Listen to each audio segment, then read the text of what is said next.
And now if you ever found that you had no water and you need to relight the pilot, there's this knob here that you turn the pilot.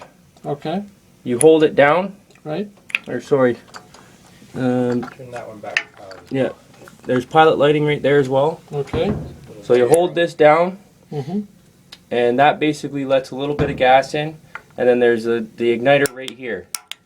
So you press that a few times, wait 10 seconds or so, you let go, turn it to on, and then you hear the burner turn on there. Okay.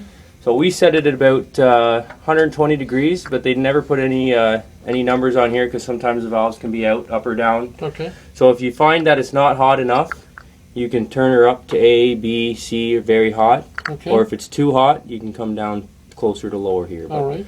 that should be good enough. Okay. If you find it doesn't light the first time you went through that step, Mm-hmm. if you just go through this